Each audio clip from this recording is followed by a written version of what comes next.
Send in your emails to showx@vtwproductions.com. You're listening to ShowX on vtwproductions.com. Indeed you are. Test.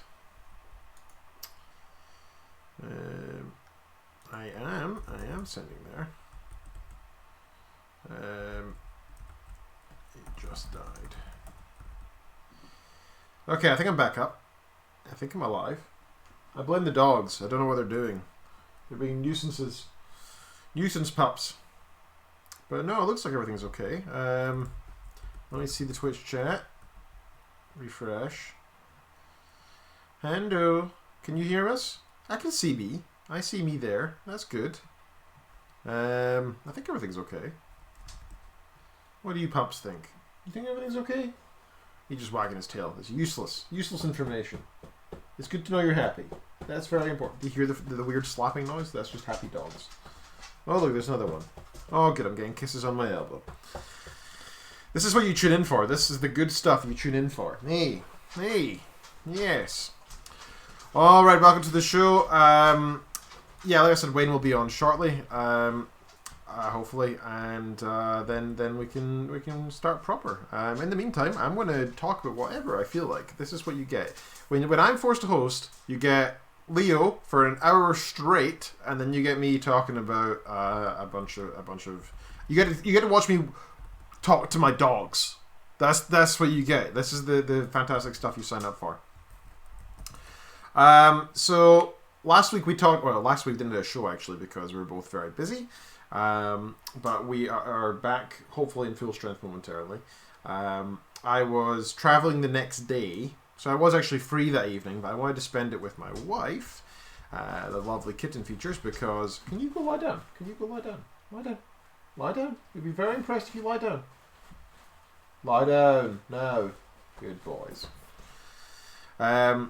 Yes, I was traveling on Monday, and so I wanted to spend the final evening with my wife because this weekend she's away, where I was away the 5 days prior to this weekend, and I'm away starting tomorrow for another 5 days. So we're going to be effectively apart for 12 days. So I did cancel that show because Wayne was away, and I didn't want to be spending the last few hours that I had with my wife locked away in a different room. So I do apologize for not being here for the circumstances. But next week, I think everything returns back to normal as well as this week. So I am traveling tomorrow, but like I said, I'm not actually seeing... My wife's actually away until tomorrow as well, so I'm not going to see her anyway. So it's actually perfect timing in a way for the show. So yeah, I've been away all week, driving for, oh my god, so many hours. It's just insane. I was driving from Stirling down to Ipswich, which is about, including 1 hour stop, it's about 8 hours. Now on the way back on Friday, I offered a buddy of mine from work a lift because he lives in Aberdeen, which is a little bit north of Stirling. So we were driving down from England up to Scotland. And I said, we'll arrive in my hometown in about 8 o'clock at night, and about 9:30 maybe latest. And his train was at 10:30, so we thought that's perfect. You can just go have a coffee, and then he can grab the last train and get home. We arrive in at 11:30, right? Like for somehow there's just so much traffic Friday, and there's accidents everywhere. It was just madness, and so we were in the car again, minus 1 hour for stops.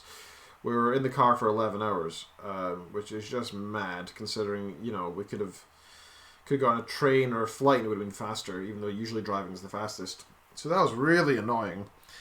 So the poor guy had to stay the night here with my dogs and me, which I felt sorry for him for. And then I had to give him a lift because I wasn't about to let him, in a town that he doesn't know. Go to the train station in the morning, you'll be fine. No, I gave him a lift there, so I had to get up at 6:45 on Saturday to do that. So after I had dropped him off and got back home, I finally felt like I could relax to an extent. But I've just been so busy all weekend. I even had meetings today. That's how busy it's been. Like work meetings today. As for work, I've got a couple of minor updates there. I've got an interview for a job on Tuesday. It's a Skype interview, and it's 45 minutes of Q&A, so I'll be getting quizzed for 45 minutes, which is terrifying. And then I've got 15 minutes of a presentation I need to do. And I haven't prepared for either, really, because I've just been so freaking busy. So I'll be doing my 8-hour drive again tomorrow, hopefully 8 hours. And then once I arrive at the hotel, I'll be revising all evening for my interview on Tuesday. And that's just the life of me right now. It's just ridiculously busy. So cool. That's stuff that's going on. So Hendo says a job in Boston. I almost said Buston. Buston my jeeper. Yeah, I would love to get a job in the US. I did apply for a job in Boston, but I didn't get it. And I applied for another job that was in London that had travel to Boston, and I didn't get that either. One of them I didn't hear anything back from. The other one I had an interview, but I didn't get through, sadly. Go lie down. You're very sweet, but now is not the time. Now is not the time. Go lie down. Go lie down. Go lie down, really. I'm not kidding. He's like, maybe you're kidding when you say that, because maybe you want to give me more claps, right? You want to give me more claps. Oh, good boys. There we go. So yeah, I am looking around. I mean, the thing is, this job I've got an interview for on Tuesday, it's not ideal for location. So I've had a couple of offers and a couple of interviews here and there. I was offered a job in Ipswich, but like I said, that's an 8-hour drive away from here. So I said to them, I'll happily work there if you let me work from home, because it's an IT-based job. So research, well, it's not IT. It's computing science research, but it's mostly through Skype meetings. So I said, I can do that from home. Give me the lower end of the pay scale, and I'll work from home, and I'll be happy with that. Like, I don't mind. And they said, no, there's a policy, no hiring people who work from home. Even though I've worked with these guys for like 4 years, so they know me and I'm trusted and everything. But it's just a general policy. They said that the managers that I actually talked to said they'd be very happy to do this, but it's just the policy for the whole company. There's nothing they can do about it. So I said that's fine. I just wanted the job, and they said, "Oh, come on, what would it take?" And I said, "Well, if you add another 10 to that number that you offered me, then I'll take it." And they said, "Maybe." And I went, "Oh." So I need to consider that thoroughly with my wife and discuss the possibilities there. Getting paid a little bit extra money is nice, but in the end, is it worth being away from home 5 days a week with an 8-hour travel at the end when I come home at the weekends? That's tough. That's very tough. So we'll see about that. This job I have, I'm interviewing for on Tuesday, however, is a 2.5 hour drive away. So not really doable for commuting every day, but if I'm there 5 days a week, at least it's only 2.5 hour commute back to Stirling, to my hometown. That's not terrible. So we'll see. The future is unknown, and it seems like every week it changes as to what's going to happen. Quite scary, but I suppose it's also an exciting time, right? I suppose you can always look at the bright side of it. I have a colleague actually from a different university who I said to him in a panic, I've only got 2 months of funding left. This was a month ago, so I was worse off then than now, worse off now than then. And I said to him, look, I've got only 2 months funding. I don't know what I'm going to do in my future. I've got bills to pay. He's like, yeah, it's really exciting, isn't it? I'm like, what are you talking about? No. And he said, well, I've only got 2 months funding as well. But this guy's really well established, but he just loves to do this. This is just his thing. He likes to just only see a month or two in advance and then move again, because he likes to have the adventure almost. He's also a single dude, right? So he can travel. But I think he's just bonkers. I think he's mad. I don't know how you can just only have job security for a month or two. That's just crazy. How do you own a car? How do you pay monthly bills on a car? How do you own? I don't know. How do you do rent? How do you do deposits? How do you do any of this stuff if you don't even know what's going on? It's just absolutely mad. Hendo's asking what games we're going to be playing as well. So I've been thinking about that. I am free after the show. I'm completely happy to play whatever. I can play League of Legends. That's always a good one, so keep that updated. I'm up for Factorio, but the problem is if it's just me and you, Hando, I'm up for Factorio. That's great. But if there's more of us, then League is probably a better option. But we'll see. I will be free in the evenings for Factorio over the next week, more or less, excluding the weekend. So we can chill and do that. Everybody's welcome. That's strange. My Skype's not popping up. the account above.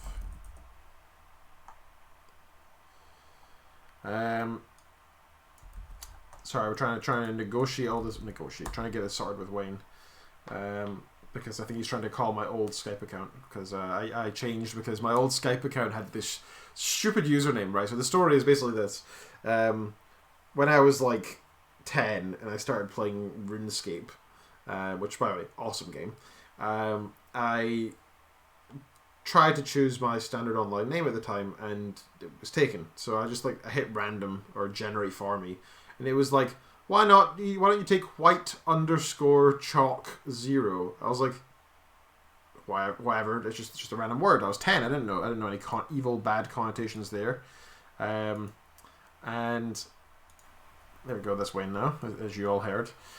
Hello, sir. Give me one moment. You can't be heard yet. Okay, try talking. Hey, how's it going? Oh, cool. Perfect. That's working fine. I haven't got video set up for you, and I don't think I'll be able to because my graphics card is really annoying with this. It doesn't like the screen sharing thing. So I'll give it a shot. That is okay, Ken. No worries. I'll give it a shot, but if not, you can just... In fact, maybe it's best to turn off your video anyway for the connection. Maybe wise. Even though you are looking very handsome today, sir. I'm sorry I can't, we'll share see. with the world. The nice thing is it's Sunday here, so most people are checking out. So I may have more access to bandwidths than we did before. Neat. That's good. So we'll see. Cool. I was just I was sharing a quick story about my younger years. So I used to have... I was talking with my old Skype account name because that obviously pops up in the chat. And how it used to be called White Chalk0, because it was randomly suggested to me on RuneScape by their random word generator in the early 2000s. And me being like 10 years old, 12 years old at the time was like, yeah, that's fine. You know, it's just a bunch of random words together, isn't it? And a zero. What's the issue here? So I accepted it, and it ended up being my online username, on Skype and other places for years. And I never made a new Skype account. Why would I bother? Then this year, in January, I had an interview, and they asked for my Skype ID so that they could call me, and I was about to give it to them, and I thought, wait a minute. White chalk is cocaine in most people's eyes. This is not good. So I scrambled and made a new email and made a new Skype account, and and that's why I've got trying to focus on a professional outlook. Yeah, I don't want to give the impression that I'm secretly snorting cocaine lines at the weekend. Please hire me. I work hard. As we are, that's the way you want a perfect employee who's driven and passionate and energetic, right? Yeah, lots of energy. So much energy. And only one really large nostril. Anyway, sir. So let's start with you. How are things with you? You're obviously having a lot of fun. Boy. Stuff and things and stuff. Where do I want to begin? So, what can I say? I am currently in Canada, as I tend to do around this time of year. In fact, I've got a Miss Original copy in the room with me. Hey! She's putting her cosplay for today. Working on getting her wig on for Kaisa from League of Legends. Very cool. And we ran around yesterday and said cosplays at me and my KDA Akali costume that I put together. So man, people were eating that up. So that was good times and fun and all, and we were able to thankfully get to our successful photo shoot, which is what we were after, is to be able to actually hit the League of Legends photo shoot and present our costumes. So we were successful. Other than that, we've been fairly chilling over the weekend. Copy's sister is here as well, although she is currently out in the dealer hall region looking for more Sonic merch. Sonic. She has been a big fan of that, and we've seen a few cosplays to match with it this weekend. Gotta go fast. So that's what we're currently involved in. Admittedly, I just stepped back into the hotel after being down at one of the satellite hotels, the Sheraton, where they host their gaming track. And so I was trying to be a proper geek and gamer earlier and heading to the gamer track to get a piece of what they do for Gaming Action here, because I've never done that before. In the Cool. years previous, when I've come to Anime North, I've always just done the cosplay thing and competition and dealers hall and stuff like that, but not a whole lot else. So this time I made a point. I wanted to go play gamer, partly because they had in the one of the competitions they were hosting is a Beat Saber score put up, and so for the Oh, and VR you're game. well experienced with that. Yeah. Well, I know it. There's some challenges to it though, and there were challenges this time especially. I did not put a score up, and I don't believe I'll have any entrance in the competition for this. I will argue that it is somewhat due to technical difficulties because, well, they were playing Beat Saber on the PlayStation VR, Okay, okay. which is fine and good and all, but for whatever reason, their controllers were not syncing up well. And so I was running into a little bit of input lag, which on Beat Saber is death. It absolutely destroys your ability to score. And I'm used to doing it on the Oculus VR, on the original Oculus. Um, and Is so that I'm used to doing different certain latency, or? flips. Well, it's not just latency, it like lost tracking Oh, completely okay, okay. of the controller. And so where I felt I was hitting all the notes, on occasion it would just not register, especially the left hand, that it even existed, Oh, which makes it a little difficult to get high scores on a fairly tightly constrained rhythm game like Beat Saber. And so I don't believe I put up anything that will provide a score. I just walked away and kind of said, well, thanks for the experience, and left so I could get back here to try to participate in the show at least some. But yeah, cool. aside from that, I did, though, I consumed a decent amount of alcohol and then went over to the Sheridan. And as I was walking around and doing the various gaming activities, kind of looking at some of the different rooms and panels they had, what did resonate with me is I found the Rock Band room. Ooh, okay. And so they were playing Rock Band on the Xbox 360 and actually talking to the guys who run it. One of the interesting things is they said that that version actually allows for modding even on a console. Oh, I didn't know that. Yeah, I did not either, so I may have to look back at getting a 360 because with that they were able to apparently play a bunch of custom-made songs and beat maps that were not the Harmonix released retail songs. And so I may want to check that out because I love mod community and how much stuff they add to things. Because Yeah, in yeah, Beat totally. Saber, at least, they've added a ton. And so if they did that with the Rock Band 4 games, I'd be all over it. And this group had a pretty decent setup of songs. Got to play some of my favorites. I did apologize to some of the people in the room because I sang some of my go-to Game Fest songs and drunken songs. Okay. So I played, what did I sing? I sang one of No Doubt's songs. I sang Just a Girl. I sang The Cure, Friday I'm in Love. I sang GLaDOS, Still Alive. That's a good one. Yeah, that's good fun. And then I was background singer on several other songs that other groups did. But the nice thing is, regardless of how I may have been a bit inebriated and I may have That probably helps. represented my, well, yeah, but having a good time. At the same time, I did a good job, I feel, of getting the room involved. Nice. And and so when I walked into the and found the Rock Band room, there were maybe like 3 people in the room. Mm-hmm. And I proceeded to jump on stage and say, all right, who's playing? Who else is up here? And I continued to I apologized for the yawns and that I'm like exhausted from the weekend. But I presented myself and ran up there and started pulling people up on stage saying, hey, all right, I'll play drums. Who's singing? Who's playing guitar? Let's go. And so every time I was in the room, I ensured the stage was full. And Cool. I got enough enthusiasm going that I pulled in other people that happened to wander by, and we were having a Rock Band party for a good hour, essentially. Cool. So that was good.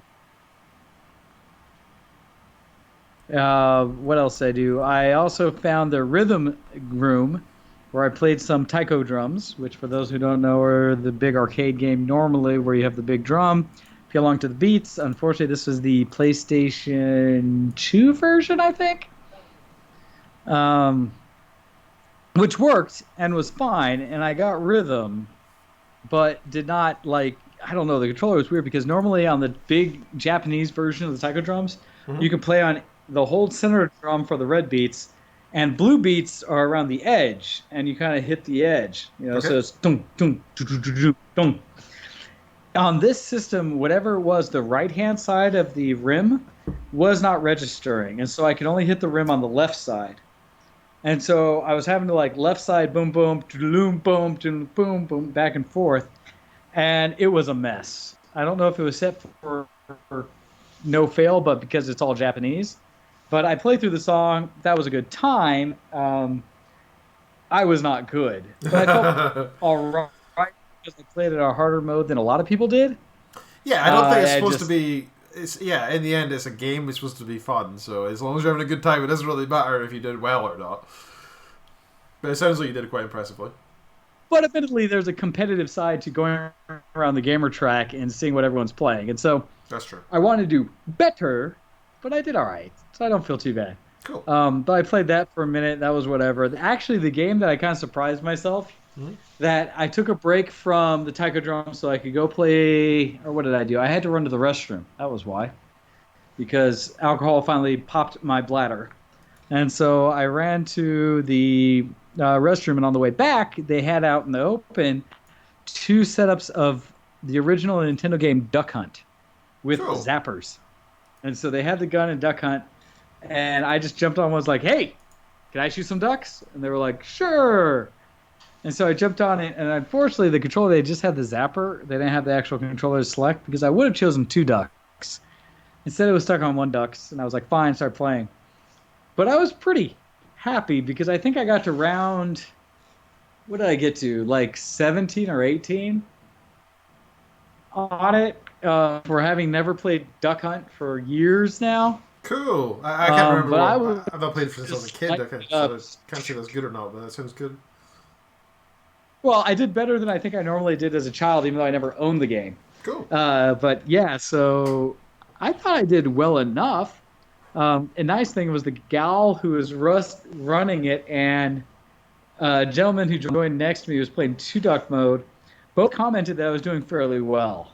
And with it, I was just kind of just lighting it up, pow pow. Admittedly saying that I was feeling pretty tipsy as I was just knocking out all these ducks. But they were pretty happy with my results. They were like, yeah, good job, sir. You did cool. well. Well done. So I was happy.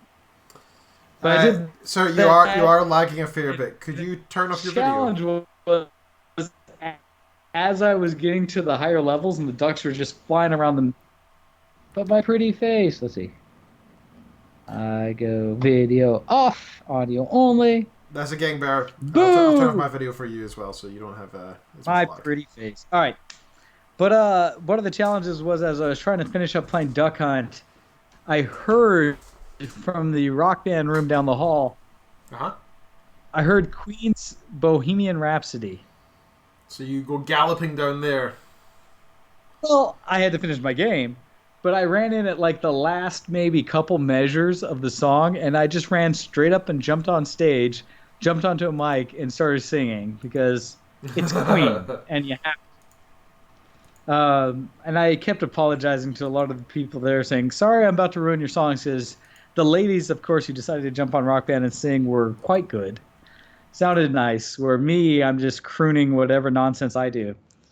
And so I was like, sorry, I'm just drunk and enthusiastic. I hope you guys are having fun. So. Cool. Sounds like you had a good time, though. That's a lot of fun. It is. Like I said, today's been fun. Overall, I think, we've done well enough for Anime North. It is something that reminds me every time I come here that this con is probably, I would say, more focused around the cosplay and maybe a bit less around some of the other event and things like that. And I say this especially because next week, challenge with this, it will maybe be the same setup going into this following weekend, is that Denver Pop Culture Con's coming up. And so I'll be going into that, and who knows, maybe the internet will be a better situation. I'll be able to host. But when I was looking at the schedule, what's on the app that they post for all the various events, there's all these different panels by a lot of the actors, voice actors, things like that I want to participate in. Especially since next week at Denver Pop Culture Con, we're going to have the cast from Critical Role there, including Matt Mercer and all the cast. Yeah. Whereas at Anime North, most of the panels by fans, people who are in the area and people who just want to talk about various tracks and things they did. We went to one panel which was, what was it called? It was something about cosplaying and adulting. Oh yeah, being able to and cosplay. It's like adulting during the day, cosplay at night. And it was an interesting idea of a panel where the people hosting it were basically saying, are you allowed to enjoy being a geek and doing costuming while at the same time still enjoy or being responsible and doing your day job?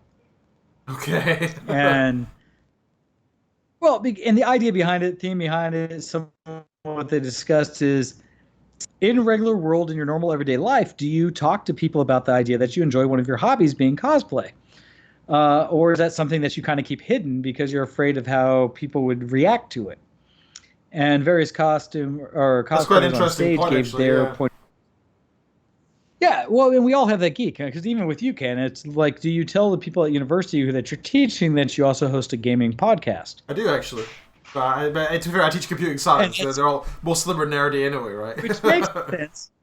Yeah, it adds to it where it's probably pretty acceptable. Yeah, okay, but if I'm at the pub or something, if I'm at the pub and I'm talking to some people that I've just met, I wouldn't say it because, they'd probably be like, oh, who's this weirdo, right? Well, it's a concern. It's a concern about the overall how people would take it. Mm-hmm. Absolutely. And so, yeah. So it was an interesting panel. Jokingly, Copy, her sister and I were sitting next to each other during it. And I tried to play the old man card, but I'll give credit that there was someone else in the audience older than me. A gal who was 57 in the audience saying, like, shoot, I do this. What are you talking about? You never get too old. That's good. But they were asking kind of the question about, can you ever be too old for these hobbies? But the funny part is because the panel members, 3 of them were in their early 30s. One of them was in her mid 20s. And they were talking about adulting versus hobby. Yeah. And, well, I was joking because I was like, oh, these kids, all of them so young. But anyhow, that was like the one panel we went to. Other than that, it was the cosplay thing. We hit the League of Legends costume event. So hopefully there'll be some pictures out of Copy as Kaisa from League of Legends. I think everybody's excited to see that. Specifically the KDA.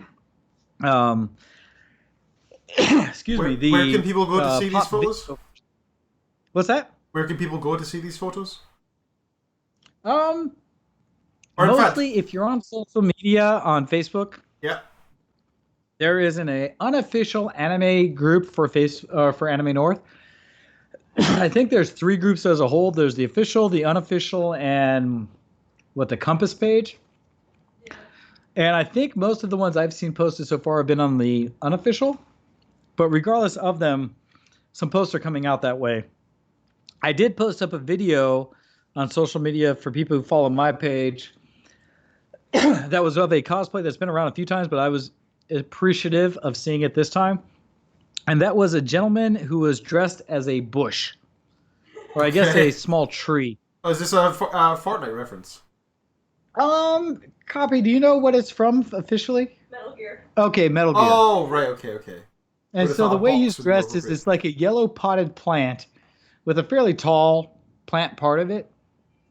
But what's so brilliant about this costume is the whole bottom of the pot's cut out. And what he would do is he'd pick up the pot and start running to a different location. And you just see these 2 boots below the pot. It starts kind of shuffling along because he can't take huge strides. So you see these little wheeling of feet running along. But he was really good about posting next to either like signs or garbage cans or light posts or things like that. That's funny. And he was so dramatic about setting up the pot. And so he'd run up to an area and just let the pot like fall and go thunk, and then just stand there as a pot. And it actually blends really well into whatever environment he's in, other than this big white pot. That's a good like 2 feet tall. But he did it constantly, and everybody just sat and watched when he did it, when he ran between places. And so I shared a video someone else took in the dealer hall of him moving locations. Just happened to be in the background of that video. Copy, her sister, and I were all in it as we were wandering through the dealer hall looking at the potted plant. And so if you look in the background, you see me in Muggle apparel. I think we were all in Muggle apparel. Or were you guys both as they were wearing carbuncles from Final Fantasy, I believe, at the time. Which, admittedly, Copy, did you go to that shoot? I did not. What? She didn't either. Oh no, they were both supposed to go. There was a Final Fantasy shoot today at 1, and they did not go as carbuncles, so they missed out on that. But they were asked to, because even on our day 1, essentially, of it, or day 0, they were wearing carbuncle, which are Final Fantasy. What kind of critters are they? The Final Fantasy 14 summons. They're summons from Final Fantasy 14. They have little plushies they got official from Square that they could wear around their necks, and they wore matching wigs with it. And there were a surprising number of people who called them out saying, "Oh my God, I want a picture, guy, picture of the carbuncle." And so they were fairly popular for having cutesy summon characters that they were wearing around their shoulders. Cool. As like the lightest of cosplay. Very nice. Shout out in the Twitch chat, by the way, to Tromad, Hando, and Octil, who's now joined us. All 3. Hey! Howdy there, Octel and Tromad and Hando. All good to see you. Yeah. So I had a quick look around I did a Google search in the past 24 hours for images from Anime North, and I didn't see anybody I recognize, let's just say. I didn't see anybody I recognize at all. Yeah. Well, there are a lot of good costumes here, and I do give credit because Anime North is great for cosplay.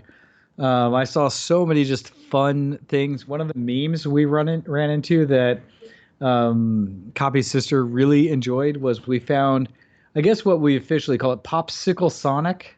Yeah, he's a Sonic Fox. Somebody had built a like little, not quite full mascot, but little helmet or facial thing to put over their head of Sonic the Hedgehog, but it looked very similar to the Sonic Popsicle that had come out at some point and was just silly looking as a whole, but they made sure to get pictures with it. It's just like kind of that horrible looking face that's very flat and over exaggerated eyes, but in a popsicle way. Okay. So that was entertaining. I'm trying to think some of the other good ones we saw. There were just, people are super creative. Saw big groups. For the League shoot, we had the full KDA Popstar cast, several other like legitimate Akali cosplays that we were matching our KDA off of. I was really impressed by a Leona cosplayer that was there, a really tall gal. I don't know how much of it was heels, how much of it was her, but she was pretty dang tall. Well, you'd expect Leona to be quite massive, right? She had awesome armor and this great shield that she was running around with. And she was the most genuinely just kind person there, because as much as jokingly I've heard from various panels, because the one panel we went to with that adulting one, they were trying to say, oh, but cosplayers are so inclusive and nice. And we're like, some cosplayers are also. To be fair, there's a lot of like really young cosplayers now. Like I've seen, like I have cousins and stuff who got into like, well, let's say cousins, like distant cousins who got into like cosplay at the age of like 13 and stuff. Oh, nice. Whereas back when I was in school, well, cosplay didn't really exist, to be honest. Well, at least it wasn't known in Scotland anyway. But now I see. In fact, Sterling Comic Con was on today. I saw a bunch of people walking around as Ghostbusters. I was going to say, because MCM or MWM, one of the two, was happening this week, essentially, back in the UK. And so I know that's happening because I have a lot of friends who do that as well, and they are all, I saw pictures coming from them about it. And so I know there's other con stuff going on. As well as MomoCon's this weekend as well, which is down. Momo's this weekend. Where is that one at? Georgia. In Georgia, MomoCon, which is another big one. I have a But it's the long weekend here in the States, so there's a lot of people and a lot of different events that can happen. It just happens that Canada also does it on a long weekend, so that's where an Anime North is. So I'm seeing a lot of different, photos and stuff coming up. I saw people from back in Denver. There was an event yesterday where they're doing a beer release party because every Denver Pop Culture Con, now that it's called what used to be Comic-Con, they have a local brewery that supports it, and they make a new flavor for the convention and name it something geeky. And Cool. so their release party was yesterday, and people were going and partying with that one. Nice. And I had a little bit of that FOMO of, missing out because I'm here doing fun things in Canada while they're out there in Denver doing fun things. I can't be everywhere at once. So there's that.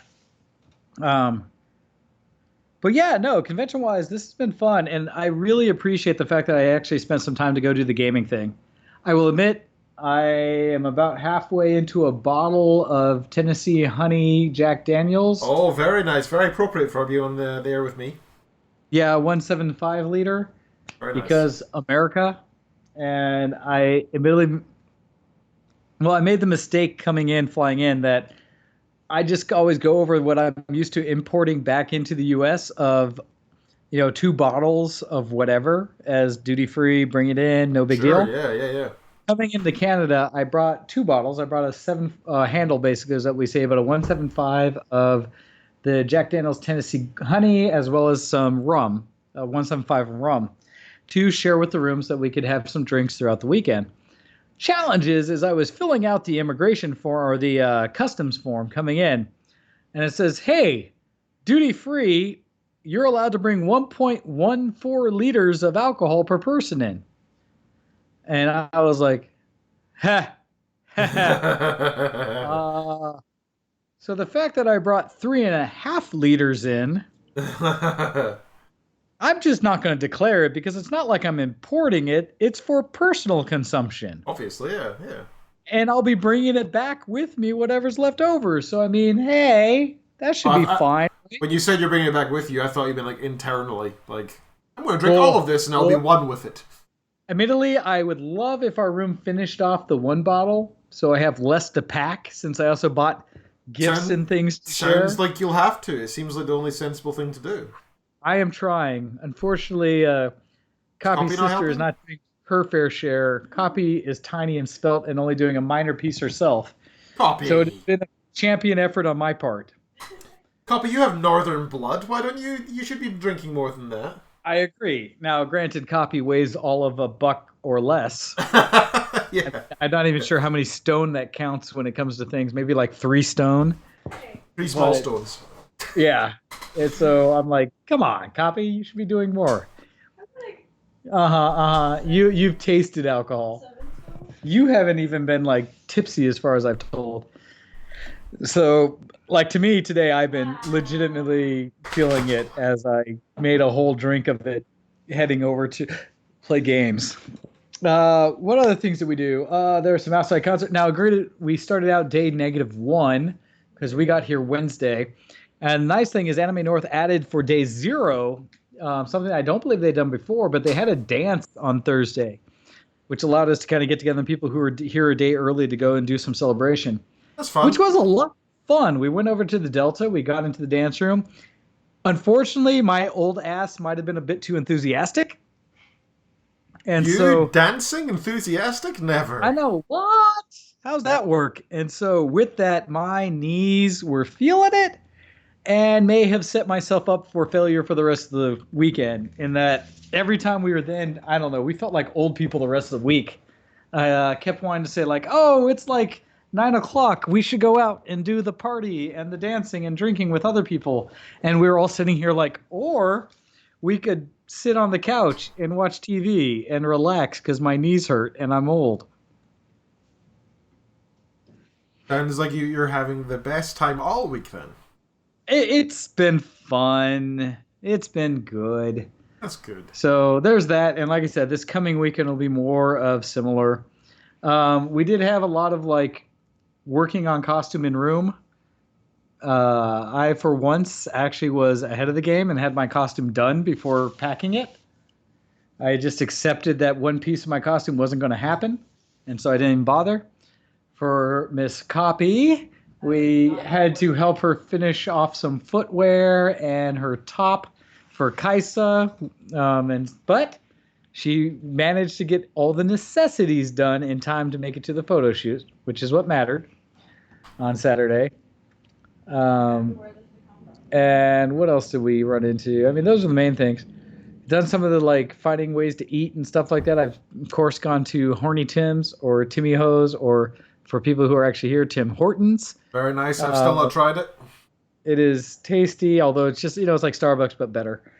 And so I got some breakfast food today. I got a French toast breakfast sandwich with bacon, cheese, and egg, where the bread is essentially French toast. That just sounds awesome. Oh my god. It was lovely.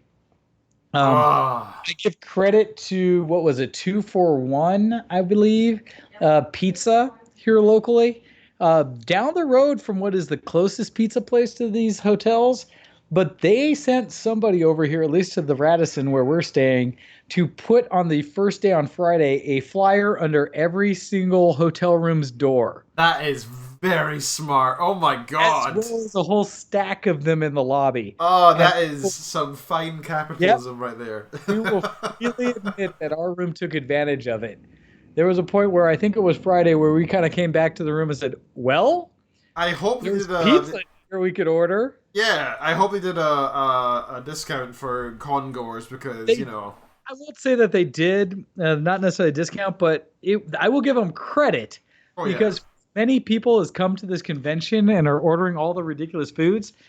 They were pretty damn good about getting it delivered within the time frame they said. We ordered online, and I don't even think it took the full 40 minutes they said it would, because I was a little surprised how quickly they were knocking on the door, and they followed directions. They set up the account, said this room at this hotel, and they knocked on our door and said, fair enough, right?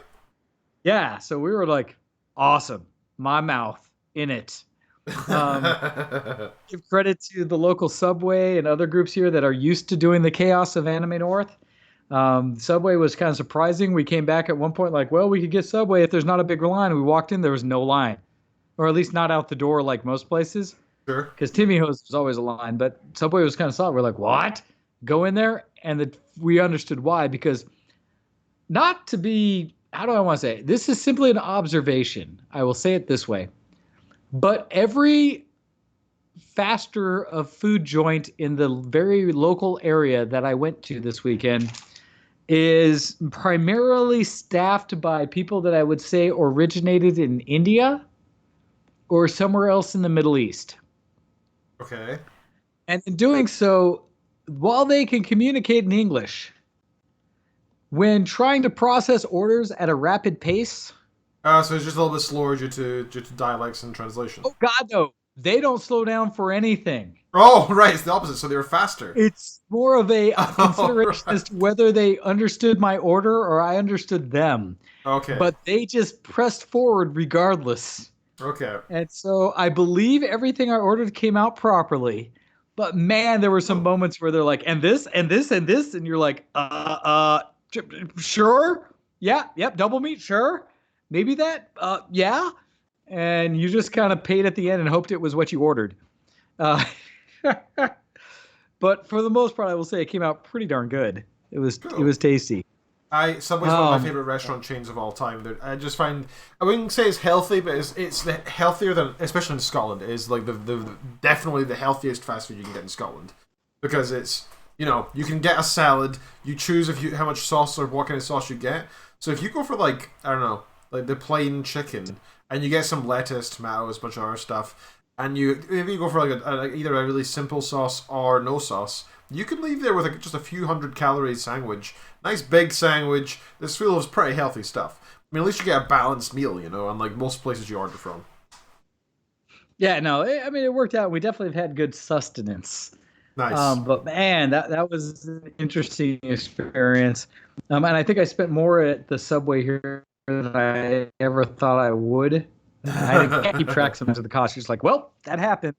Oh, well, I keep trying to console myself with the idea that the Canadian dollar is less expensive than the American dollar. And so maybe I'm saving money at some level, but I don't know what the actual conversion rate is right now. I'm sure you technically are. Yeah, well, but at the same time, things still cost more because I think I spent like $18 for my meal in Canadian at Subway, which I was like, what? I just got a foot long, some chips, and a cookie. How did that happen? Right. Yeah, Right. but all that, it's a good experience. Like I said, hopefully I'll do some more next week when I go to Denver Pop Culture Con. I'll have my younger brother Earthweaver with me for his first time ever at a convention. And unbeknownst, or I think maybe just announced to her, La Campette will also be joining me down there because that's her graduation from high school present from her parents, is to be able to go down Aw. to a convention and spend a full weekend there That's at the great. hotel and everything versus having to come and spend one day. That's so And fun. yeah, that'll be next weekend's experience. So we'll see how I come with that. Nice thing is, hopefully, I'll be able to get online there as well. Cool. Fantastic. The only other thing for me before we get into what you would like to speak about today, Ken, is follow up for those who are aware or following. And Ken, you heard little bits that last weekend, since I was not, was because I was doing martial arty thingies, doing ninja stuff. Yep. And right off the bat, unfortunately, did not demonstrate the capabilities and things that I needed to in order to earn the next rank within Toshindo. So unfortunately, I failed to make my Sandan evaluation and still a Nidon, still a second degree, and have a lot of work to do before I can make that. Was a challenging experience, just to say essentially the least about it. Enough so that it has somewhat put me off of diving back into training for a little bit. I think I need a moment, 3, 4, 5, 6 months. I don't know. Came out of it with an initial response of even telling my people I train with that they may not see me for a bit because I need to process all that I experienced. Yeah, Was that... I get that. I think that's a sensible thing to do, take a little break, because, hey, you put in a lot of hours in the past couple months getting ready for this, right? So I did. And so I think you've if anything, it's like you've collected those hours, now you can redeem them in some time off. That's acceptable. I just be wary that you don't go overboard with your time off, because you don't want to end up slipping. I remember I did that with my martial art of choice. I took a Christmas off when I was like 13, 14. I was 2 belts away from black belt in Taekwondo, and I took a Christmas off, and I just got lazy and never went back, and I regret that. That is one of my biggest regrets in life, because by now I could have been like dragon belt, like that's one of the highest ones, right? We'll see how it goes. I have a lot of... I will say it was a heck of a roller coaster of a weekend, and there was moments there where I could have seen myself potentially not coming back to the formal side of the art of being evaluated and such. Hey, fair enough. If you feel like that's too stressful and no longer a fun thing, then that also makes sense, right? It was challenging enough that I had a serious emotional roller coaster up and down with it from day of, and having, people who've trained with me for years, friends and such, kind of doing the, oh, hey, can't wait to train with you again. And me sitting there going, based on the, criticisms I received or the feedback I received of my ability, I felt like such a noob that I would have been probably just as comfortable throwing my old white belt on and starting over again as I was wearing the belt I had. Oh, I'm sorry, dude. I know. I think we've all experienced that. I've experienced that in job interviews before. Like, you go in thinking you're ready, and then you basically just get you walk out feeling like you're just like you haven't done anything, and gosh. Well, and there were so many aspects I could delve into for what made it a challenge to work through. Nice thing is there were 9 of us who evaluated specifically to go from Nidon to Sandan. And 5 of the 9 progressed and were able to showcase their ability in such ways as to prove they are ready to move up to the Sandan rank. And so congratulations to all of them who passed. They absolutely brought it and did amazing. And I don't have any negatives in the sense that, I should have been passed. I know I did not bring what I needed to show that progression. I know I failed. Well, dude, That's totally fine, because you know what? It's like I said to you when I found out that happened. And you know, I am very much a stoic, right? I am through and through a stoic. I believe that so long as you tried your hardest, you feel like you've done everything you could have. And you know, it's like Jean-Luc Picard said. If you fail and you tried your hardest, that doesn't mean that you haven't tried enough. It just means that it's life, right? Sometimes that's the hard thing about life, is that sometimes you fail even though you tried your hardest, and that's just the way it is. And I'm really sorry to hear that it didn't go the way you wanted to go. But hey, you learned a lot about this whole experience on your hobby in general, and I think you've learned about a new aspect of it that you're now trying to come to terms with. And hey, who knows? It might even mean that you have more free time, right? That's not a bad thing. There's going to be, I'm going to have to balance essentially where I'm spending all the time that I am. We'll see how it goes. But yep, that was a piece of it. Challenges had, and we'll see when or if I ever, try to go to that next level again. Because I know, regardless, it'll take a lot of work. So we'll see. Yeah. But that was another piece from when I wasn't here last week, for those out there. Well, I want you to know that I am very proud of you for going into that event, because that was clearly a really challenging thing, and I think you're taking it really well, because I gotta say, those kind of things can be kind of soul crushing, right? And it sounds like you're taking that really well. The day of and after, because not only did we do the testing on like the Friday night, we then spent the rest of the weekend doing general training, and the first half of Saturday, I will freely admit, I was not learning all that I could have because of my emotional state. Of course. That it took until that afternoon before I was able to actually process again what was being taught. So there are sides of that, but yes. Other than that, I'm trying to think what else has been going on. I will freely free. Ken, please pick up on stories of what you've been saying and kind of continue on with what you've been doing, either non-geek or geek, as we continue on with things. Absolutely since shall. I've been monopolizing this piece of it so far. Oh, hardly. I shall, but first we're going to take a little break. I say little, it's probably going to be a bit longer than normal. Although I'm trying to choose music that we haven't just listened to, even though I like the same songs in this playlist, so I'm trying to avoid that. So this will be about... yes. Yeah, it's so hard, isn't it? I'm the kind of guy that can listen to songs and repeat, and people hate that. So, you've been listening to Show X live on VitaLibertions.com. This music break will be about 8 minutes, maybe 7 minutes. We've got a fair bit of time. We'll be back about 2 minutes past the hour or so. And with that, we'll be back very shortly. Thank you very much for tuning in. You're listening to Show X on VitaLibertions.com.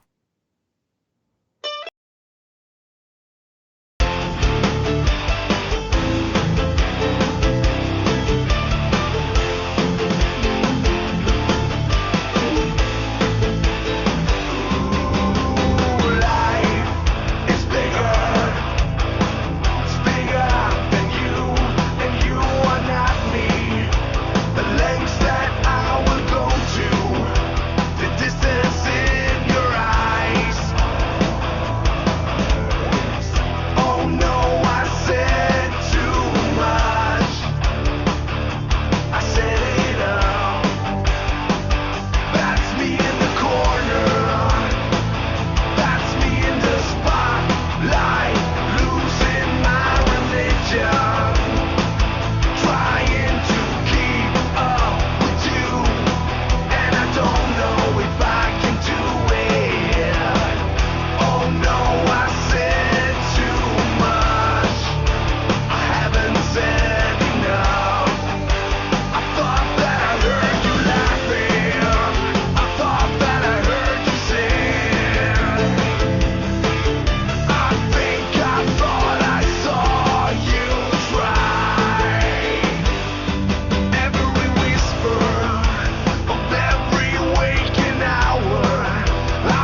Send in your emails to showx@vtwproductions.com. Please do send in your emails to showx@vtwproductions.com. That is very much appreciated. You are listening to Showx, of course, live on vtwproductions.com, Twitch, and YouTube. Thank you very much for tuning in. Are you here, Wayne? Can you hear us okay, yeah? Sir? Sorry, I had to turn my mute off. Oh, right, okay, good. That's why unlike our normal, how we do the show, I ended the call because I didn't inform Wayne that in order for the music to work, I also had to have his audio on, weirdly enough, so I ended the call. So he also... And I was like, oh, we're done. Yeah, okay. I'm sorry, I should have explained that at some point, but no, I apologize. But yeah, so everything's fine. Thank you for listening, everybody. We are going to move on to my dysfunctional deviations. What have you been up to recently, Ken? What have you been doing? Yeah, nothing too interesting. So I'm going to talk about a couple of cool things that I received this week. Actually, a buddy of mine has been. I mentioned last week, 2 weeks ago. A buddy of mine spent 3 weeks in New Zealand. He just got back on Monday. So he's a big Lord of the Rings fan. Like he is the kind of guy that you debate with about the origins of certain celestial gods in the universe, right? Like he knows his stuff. Like I once said to him that how I think Galadriel's probably the second strongest elf. And we had this big debate because he talked about like all these ones from like thousands of years before, and he was listing them by like lineage and like he knows his stuff. So yeah, that was funny. But anyway, so he went to several places that are worth mentioning in the in New Zealand, including the Lord of the Rings, where it was all filmed, Hobbiton, and several of the nearby areas that had mountains and such that were used in the filming of all of the Hobbit films and all of the Lord of the Rings. But one of the really cool places he went was the Weta Workshop. I don't know if that's how you pronounce it. But the Weta Workshop is a special effects and prop company based in Miramar, New Zealand. They're known for several things. They produced creatures and makeup effects for the TV series Hercules, Legendary Journeys, and Xena Warrior Princess, of course. Dude, Weta Works is like the ultimate cosplayer's goal of a place to check out. They have the best props ever made. Oh yeah. They also did effects for films such as Meet the Phoebes and Heavenly Creatures. They also have a digital section as well. But the most important thing, whereas Workshop output came to worldwide prominence, as the Wikipedia says, with director Peter Jackson's film trilogy, The Lord of the Rings, producing sets, costumes, armors, weapons, creatures, and miniatures. It supported the creation of Reclaiming the Blade documentary as well. So it's awesome, and he brought me back a couple of minor things, which I really, really, really like. I say minor because that's what most people would think. It's a box of mints from Weta Workshop, which is cool, and a pen from Weta Workshop, which is cool. But the thing that I'm most pleased with is, and this is a little unethical, I think, but I'm still happy that it happened.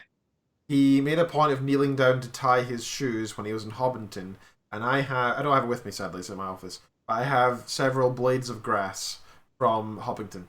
From the lawn. There's nothing wrong with that. Oh, it's a little iffy because if everybody did that, there wouldn't be a lawn left, right? There would be no grass left. So it's taking that which there may not be enough of. Back. I know. Like I said, it's slightly unethical. Right, it's not like he took a fence post home or something. Oh, and some people do. So there's been lots of people taking like major stuff. But yeah, he also went to the that grass is awesome. I'm so pleased with that. I'll keep that forever.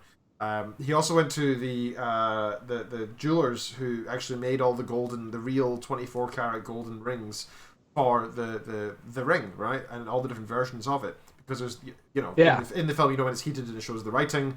Not all the versions of it have the writing, and there's different scenes in the film that have different sizes of rings. Because just like in the books, the ring needs to change its size based on the wearer, right? So if a giant wore it, it'd be like a hoop, right? But it can do that. So and there's several scenes where they want to take film the ring landing on grass. But to do that with a camera still, that's really difficult. You need to throw it perfectly and everything. And so what they did is they made this giant gold ring, like just a big one. It's like a hula hoop almost. Like it's like a maybe like a football, maybe like a soccer ball size. So my buddy's got a picture of him holding this and his head, putting his face through it, right? But that's the real prop that was used in the film, and I just think it's so cool. He said he was sorely tempted to actually purchase 24 karat the One ring, which I believe was 12,000 New Zealand dollars, which is approximately 5,000, 6,000 UK pounds. Still too much, yeah. Which is about 8,000 US dollars, right? Something like that. I don't know. I have terrible estimations of these things, so who knows what the real price is. But still, it's in the thousands and thousands, which is pretty mad. So I was... oh, sorry. I was very pleased with, again, the Blades of Grass. That really made my week. I was very, very happy with that. I said that's before... cool. No, that's a unique kind of gift. Yeah, very much is. And it's kind of priceless, right? I mean, it's kind of priceless getting grass from... So I really want to go to New Zealand now. But sadly, it's not the easiest place to get to. Nor the in a cheapest. heartbeat, I would love to go to New Zealand. I've heard so many stories, and I have, unfortunately, a surprising number of friends. I say unfortunately for me, jealousy, but a surprising number of friends who have actually gone to New Zealand, have walked the Hobbit Trail, who've done so many of those things. I'm just like, oh man, I would do that in a heartbeat. Absolutely. So yeah, I'm super excited about the idea of going, and hopefully one day I will get to go. Other than that, I've not really been up to anything that's really worth mentioning. I was at work most of the week. I travelled otherwise, and I had my parents. That's the most exciting thing that's happened to me this week. Actually, I had my buddy Graham round last night. Actually, we you know those. I don't want to mock. I feel bad because I can't remember even who gave it to us as a gift. But you know those kind of cheap and tacky, like the 101 game board sets, right? Like you get this thing that has like 6 different board games. Yeah, and they're super cheap, right? Like, yeah. They've got like little plastic miniature things that are like, if you drop them, they crack in half, right? They're really cheap, but they're well, it's been sitting on our shelf for a long time, right? We haven't really touched it because, you know, it's the kind of thing that you use in a blackout, but it's not something you take out normally. Well, Graham came round yesterday because we decided to hang out while I was back for the weekend, and he was like, what should we do? I'm like, I don't know. We were having a couple of drinks and just chatting, and he spied it on my shelf. So he's like, hey, crack that out. We sometimes me and him play chess, so he's like, crack that out. We'll have a game. And we ended up going through the first, what was it, the first like 12, 14 games out of 101 games. So we tried, oh god, I can't remember them all. Oh wow. We tried chess, we tried checkers, we tried Chinese checkers, we tried it's called drafts here, of course, not checkers. We tried drafts, Chinese drafts, reverse drafts. It's kind of annoying that 101 games, but most of it's just like slightly varied versions of. I learned how to play variations of what you're. Yeah. It was actually really fun though. I found reverse drafts, reverse checkers to be a really difficult concept to get in your mind because you're so used to trying to take things and trying to play safe. You're playing really against your instincts. And I didn't realize that you could hop over your own guys. I thought you could only hop over it. So that was a technique that kept screwing me over because I didn't know that was a rule. He kicked my butt, by the way. It was like, I think the final score of game... Yeah, actually, we played 13 games because the final score was 10-3. So he beat me at 10 separate games, and I beat him with 3 separate games. We played Tiggly-Winks? I can't remember what it's called. It's this dumb game. Tiddlywinks. Oh, is that a thing you know of? Is that a known thing? Tiddlywinks is something that absolutely exists in the U.S. Oh, okay. Like, I hadn't heard of it before. I was like, what the hell is this? And yes, we played that. That was funny. But it turned out we were doing it backwards, so we kept trying to like ping the things, but they were upside down. So they wouldn't go on the board. They ended up just like falling over slightly, and we thought we were just terrible at it. But after we played our official, ranked game as far as like for our competition, we realized that we just did it backwards. But it was fine. We both did that. We also played backgammon, and this is for those who don't know. Let me pull up a backgammon board. This thing, have you ever played backgammon, sir? Wayne? There. Which one was it? Well, I'm showing Is it backgammon? Yeah, backgammon. Yeah. So backgammon. I played backgammon like once. Right. Okay. So that this is from the Masters Traditional Games. They seem to be copywriting it and stuff. So I've said it. That's what it looks like. It's this weird looking game that is unlike any other board game out there. Like, and so we pulled this out. We're like, oh god, how does this work? And we found this hilarious YouTube video for a tutorial. It was 17 minutes. Turns out the game's actually quite simple. Basically, those like dashes or lines that you see on the screen there are like holes that you put like something on top of. That's the idea. So you place things on that, and then you're just trying to get all your dudes to the other side, and the other person's going to try to get all their dudes to your side. But you can like attack each other on the way and stuff, and it's got quite a lot of strategy to it, and it's a lot of fun. There's also a gambling element that we weren't too keen on that.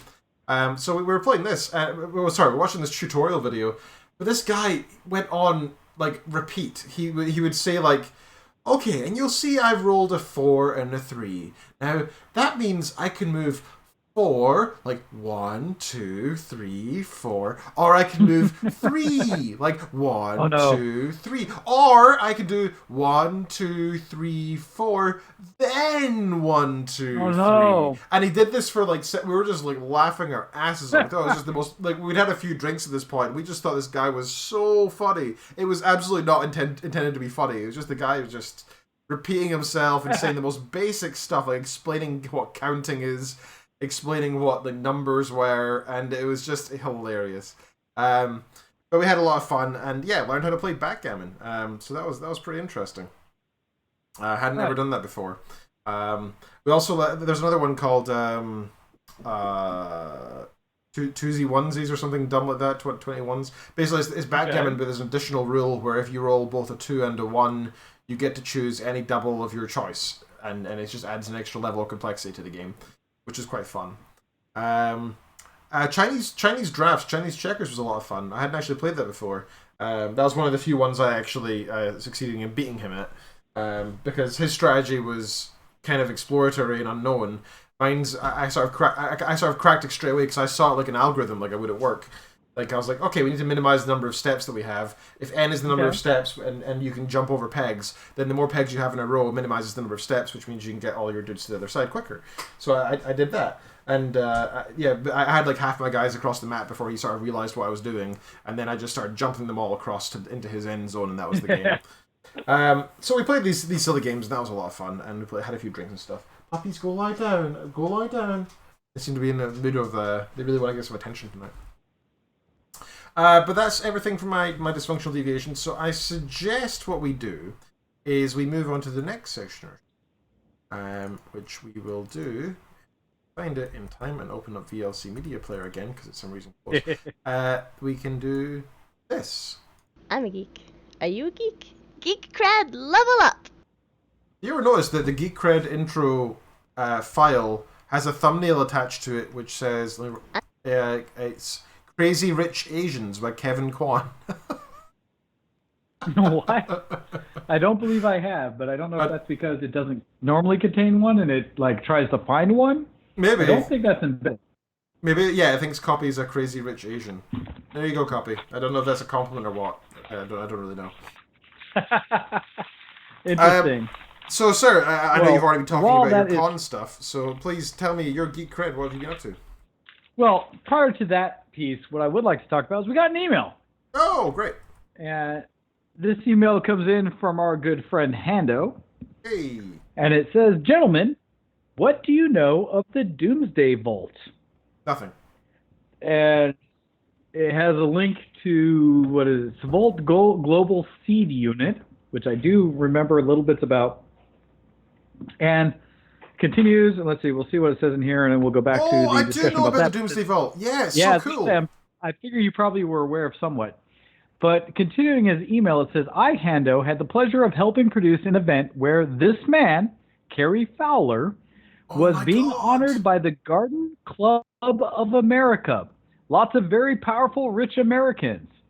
This might be the most important thing created by humans for humans. Yep. I came very close to asking for a pick with him, but he was constantly surrounded by attendees. Also, KSP is the hardest game ever created. KSP, I'm not sure which one that is. Says, I finished Subnautica, your pal, Hando. So, Kerbal Space Program. Oh, Kerbal. Gotcha. So specifically, the Svalbard Global Seed Vault, linking to the wiki on that one, is a secure seed bank on the Norwegian island of Spitsbergen near Longyearbyen in remote Arctic Svalbard archipelago, about 1,300 kilometers from the North Pole. Conservationist Carrie Fowler, in association with conservative group on the International Agricultural Research, CIGAR, almost like cigar, started the vault to preserve a wide variety of plant seeds that are duplicate samples or spare copies of seeds held in gene banks worldwide. Seed Vault is an attempt to ensure against the loss of seeds in other gene banks during large-scale regional or global crisis. The Seed Vault is managed under terms spelled out in a, tripartite agreement between the Norwegian government, the Crop Trust, and the Nordic Genetic Resource Center. The Norwegian government entirely funded the vault's approximately 45 million kroner construction. Storing seeds in the vault is free to end users, with Norway and the Crop Trust paying for operational costs. Primary funding for the trust comes from organizations such as Bill and Melinda Gates Foundation and from various governments worldwide. So, this is something that, yes, I was aware of, but don't know a ton of details on. Yourself, Ken? So I know a couple of things about this. This is like actually, the mission is the most important thing here, the part in Wikipedia, which says the Svalbard Global Seeds Vault's mission is to provide a safety net against accidental loss of diversity in traditional gene banks. While the popular press has emphasized its possible utility in the event of a major regional or global catastrophe, it will be more frequently accessed when gene banks lose samples due to mismanagement, accident, equipment failures, funding cuts, and natural disasters. These events occur with some regularity. War and civil strife have a history of destroying some gene banks. The National Seed Bank of the Philippines was damaged by flooding, for example, and later destroyed by a fire. The seed banks of Afghanistan and Iraq have been lost completely. According to The Economist, the Svalbard Vault is a backup for the world's 1,750 seed banks, storehouses of agricultural biodiversity.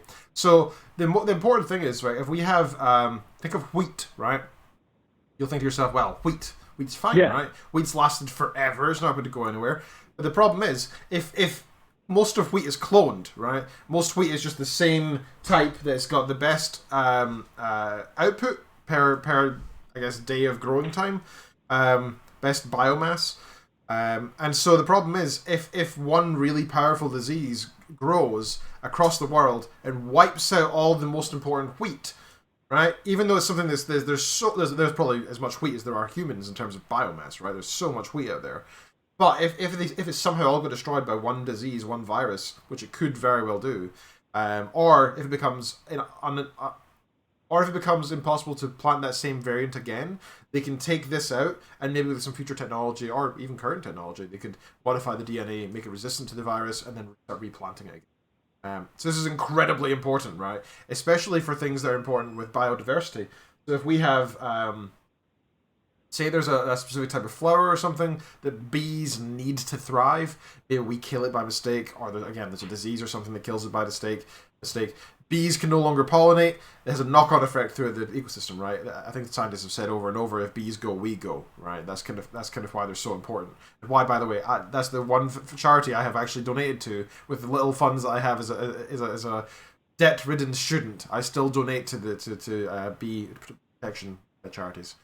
And so this is incredibly important because this is going to be hopefully we won't ever have to use it in any major events, but it could potentially save the entire human race, right? That is how drastically important this is. Dude, bees. Yeah, bees are so freaking important. Like, if you see a dying bee, it like, save it. It is probably more important than anything else you could do that day, honestly. Also, plant lavender in your garden. Just do it. Just buy some lavender seeds. You can get them really cheap, big handful. Just throw them about. Even if you're out in the wild, just throw lavender about. It's an amazing thing to do because bees love lavender. It's so good for them. And it smells lovely, and you know what? It looks good in your garden. And who isn't happy having some lavender in their garden, right? So just buy some lavender seeds and throw it about.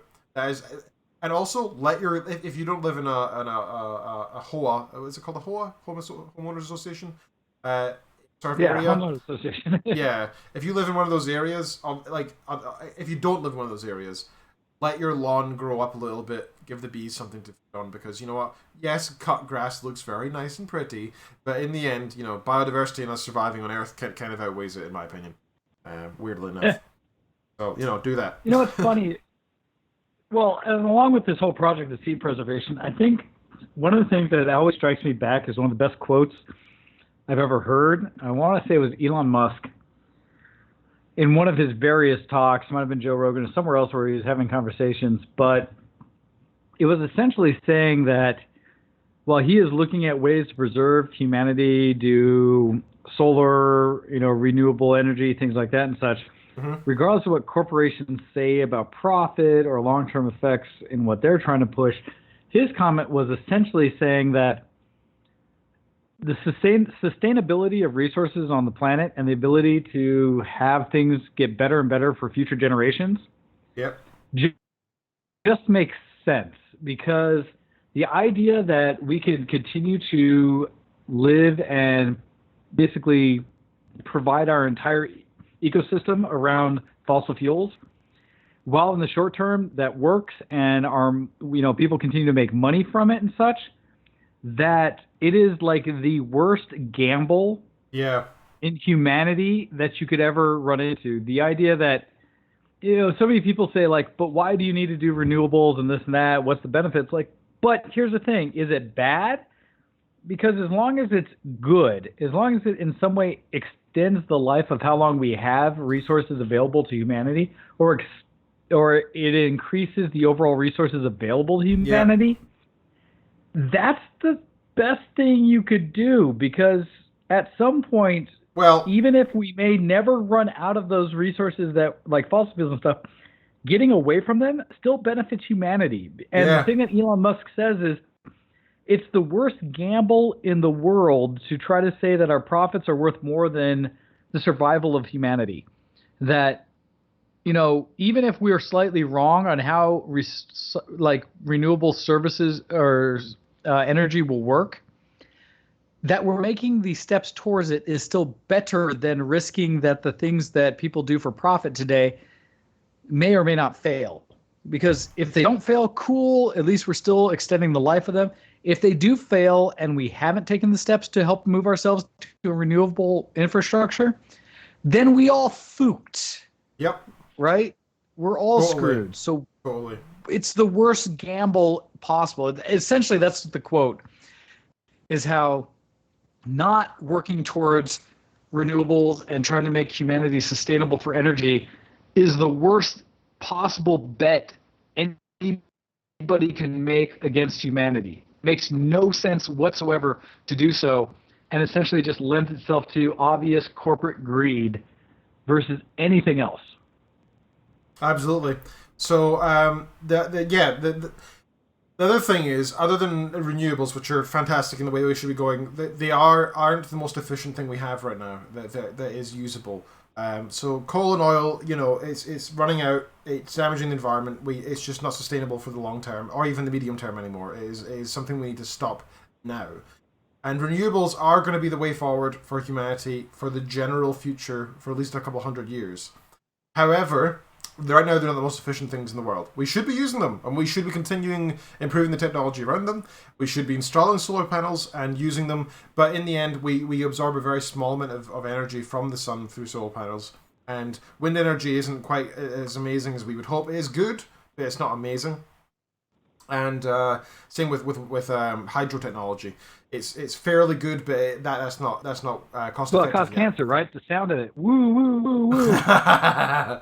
Thanks, Trump. But one of the other interesting, one of the deep thought experiments I've had out there, because I'm not the most Greenpeace whatever person in existence, but one of the things I've heard from very smart people talking about is that if we were to provide the same level of funding that we do to the coal industry, or even such like perfect solutions of cold fusion towards current sources of resources, we could get significantly more efficient today. If we made it mandatory, at least in the States, that every new construction put up had some level of solar on it, that would go so far into truly legitimizing renewable energy sources and moving away from coal as a base.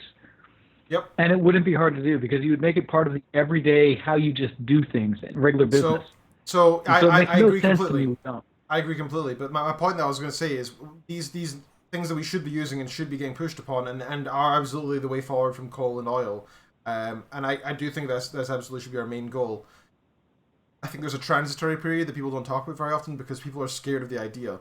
But you'll find that American aircraft carriers do this because they're very efficient and they're good at what they do, which is nuclear, right? If we use nuclear as our energy source, yes, it's scary. Yes, there's nuclear waste as an output. The amount of nuclear waste wouldn't be a problem for hundreds of years if we switched to that as our main source of energy, right? Unlike, and then you might think like, oh my god, that's terrible. Hundreds of years that'll be a problem. Coal and oil is a problem today, right now. We need to move off from that now. Nuclear is going to be a problem in centuries. That's a huge improvement, right? Admittedly, renewables are going to be the eventual solution to that one, but we need to get there first. And I think nuclear is the way there. Where we want to get. Well, the key about nuclear that not enough people spend enough time on is that we unfortunately have not invested in improving nuclear technology for the reactors that are currently being used throughout modern first world countries in decades. In the United States, we're one of the worst in that the most recent nuclear plant we produced was somewhere in the early 80s. Yeah. Kind of thing. Which, how mad is kidding me? that? Technology continues to improve. I've seen a lot of examples talking about with some of the innovation today in nuclear. There's no reason we couldn't build several new plants that would be super economical close to areas so that it reduces the weight on the infrastructure for power distribution and is safe by all intent and purposes. That the amount of waste coming out of them has been reduced significantly, and the chance of a nuclear fallout of a catastrophic nuclear event that would cause any kind of contamination is so minimal if you were to create a modern nuclear facility. So I would love to see modern, nations embrace smart nuclear as a way to continue to overall power the nations while working towards truly renewable energy sources. Yeah, absolutely. Look at us getting all green. Well, that's the thing. It's not about being like a hippie anymore. It's about basic survival. It doesn't matter if you're right wing, left wing. It doesn't matter anymore. We as a populace are perishing. Years, and it is. I agree in the sense that it's the worst gamble we can make to think that our immediate gains is worth everything we know could be a challenge for the future, regardless of whether it is no question going to hurt us. Even on the sense that it might, we should be avoiding going down this path. Absolutely, right. And besides, even if everything was fine with oil and coal, say it didn't do any pollution, say we had loads of it left and it was never going to be a problem, never going to run out, is still a useful thing to have a distributed power system anyway. Renewables are quite good for that. It means that, if we do have a cut off somewhere, hey, don't worry, I've got solar panels on my roof, so I'll be fine. Why wouldn't we want that? Why would we not want to not disrupt our towns and such whenever there's a power surge or anything like that? Yep. And I have solar. My next step is to somehow find how to either make for myself or to maybe invest in a company that does it for me, a power wall so that I can better even out my power usage throughout the day when it's sunny, time. It's the worst thing ever with solar is the fact that most people, you produce the most solar during the day, right? When most people are not at home because you're at work. And so that you're using the least amount of power in your house.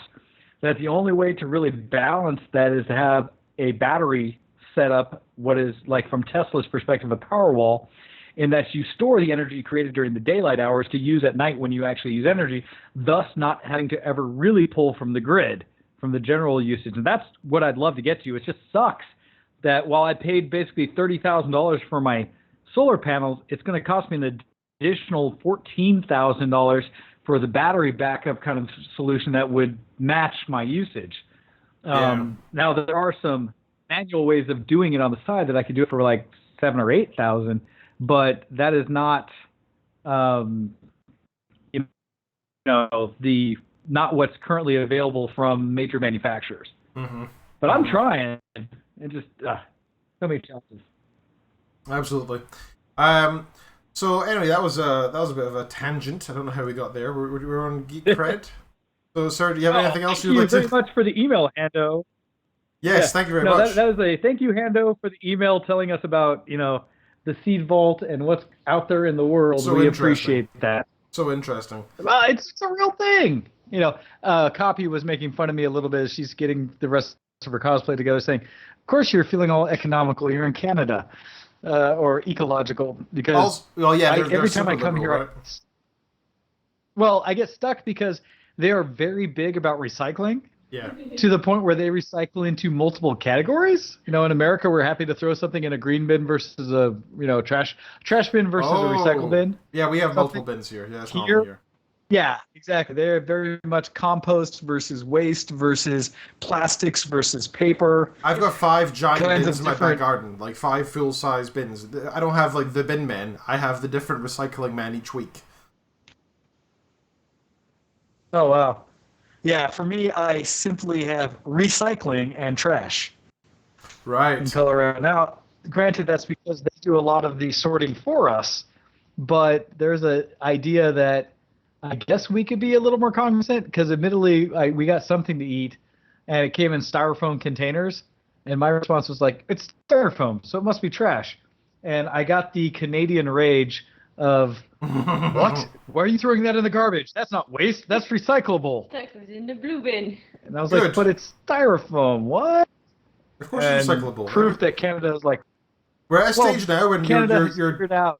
Yeah, exactly, right? We're at a stage now where anything you try to put in the trash, there should be... Well, right now, my black bin, which is my trash bin, barely ever gets full, ever. It takes like up 2 months, because everything goes into either the plastics, the cardboards and paper, the glass bin, or the landfill bin, or the compost bin, which includes all garden stuff and all food and all dog poop. So the main bin, I really struggle to put things in there now, right? There's almost nothing. I do have that similar issue that unless I'm throwing a party or something where I am less cognizant about what I'm throwing in, normally it's my recycle bin gets more use than my trash bin. Like, trash gets the kitty litter and, absolute refuse. Everything else seems to find a way into a recycling bin. Okay. We're doing our part. But yeah, no, it was something that definitely when I'm here in Canada, I've had multiple instances where I had to stop and think, where does this go? I'm looking at the recycle bin. Copy and her sister like, this piece I'm unsure of. Is it waste? Is it compost? Is it recycle? Help. They're like, damn Americans. It's funny because for them it's just so like, well, and it's matter of fact to them as Canadians. They're like, well, duh, it goes here. Mm-hmm. So I feel like I am failing that piece. Absolutely. So, sir, do you have any geek cred you would like to share? In fact, before we go into that, have you watched the... we're talking about... I was checking the Twitch chat, and Octail said nuclear power generation is generally safe. Both TMI and Chernobyl were the result of bad engineering combined and/or human error. And I agree, but have you seen the Netflix... I think it's on Netflix. The Netflix series Chernobyl? It's getting higher rated than Breaking Bad and Game of Thrones on multiple places online. Which one? Which series? Chernobyl is a non-fiction show explaining the Chernobyl disaster and how it was treated, what went wrong with it, and it's absolutely fascinating. You'll feel nothing but sheer respect for all those lives lost that were spent to save Europe. Interesting. No, I have not seen any of that. The thing I saw about Chernobyl more recently, which was very interesting to me, was comments that, and sorry, we had a Chibi join the room, so Copy Sister came back in after doing some shopping, so it just entered.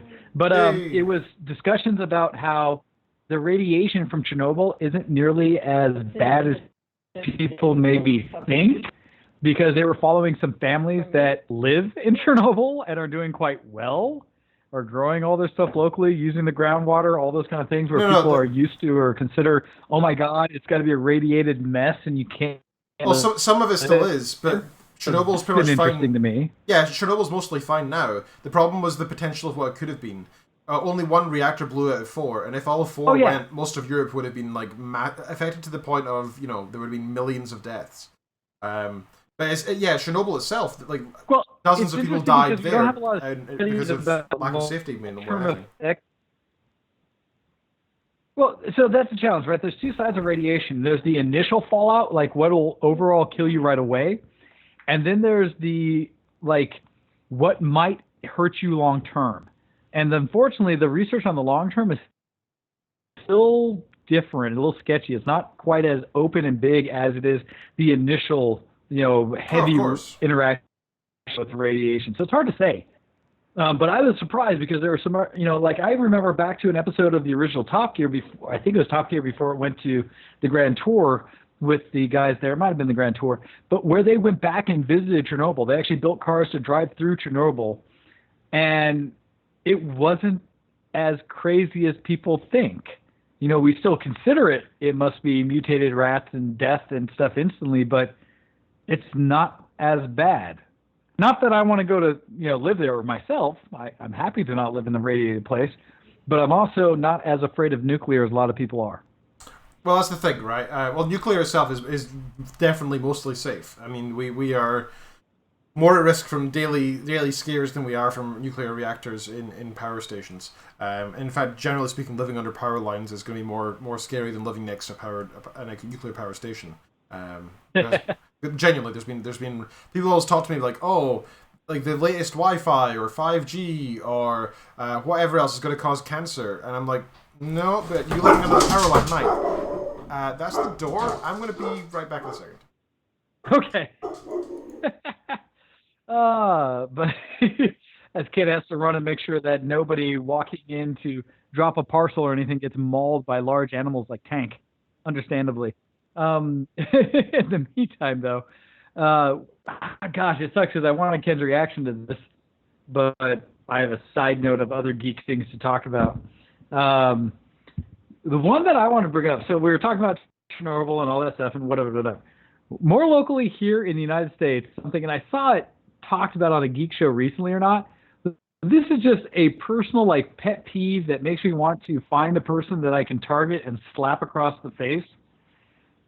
Because for me, as an internet, or I will say a mobile provider, my phone that I have through an iPhone and blah, blah, blah, blah, but my service provider right now is AT&T. Now, I believe I'm okay right now here in the Greater North in Canada because I've yet to receive a text or something saying that I'm on roaming. But the thing I'm running into with AT&T, this is just a general thing that I have had so much angst about over time now, is that as I've been traveling around my hometown, I have seen things where my service has been listed as, more recently, 5GE. Have you heard about this, Ken? No, I've not. So, at least AT&T, and I don't know if any other service provider for cellular service in the U.S. has done this, but because Huawei in China has been developing and pushing 5G technology as the new broadband, the new way to do wireless connectivity, showing speeds 5 to 10 times faster than what 4G is able to do.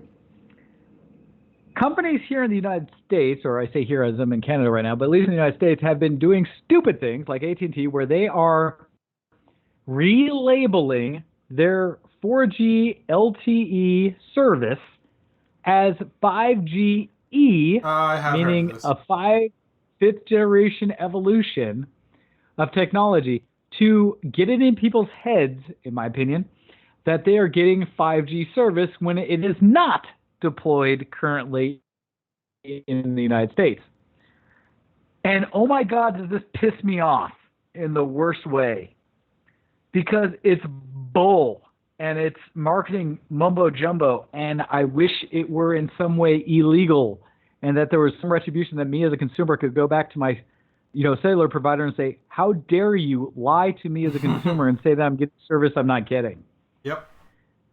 It just pisses me off to no end that they can somehow modify my phone and give me a thing that says I'm getting, quote, 5GE service. And every time I've had it labeled 5GE, I've purposely gone into my speed test network, the speed test net, and done a test to see like how fast is it. And it is hot piles of dookie. Like the speeds I'm getting are like 3 megabit down and up whenever I'm on 5GE. And like I said, I want to just slap some marketer and say that is some bull pucky. It should be illegal for them to do that. Like in most civilized countries, you mean? Man, just... Or perhaps I more have a certain appropriately, level of- as is the case in first world countries, I should say. Yeah, freaking capitalism and lying to consumers. It's one of the biggest challenges I wish the United States would take actually from what Canada does.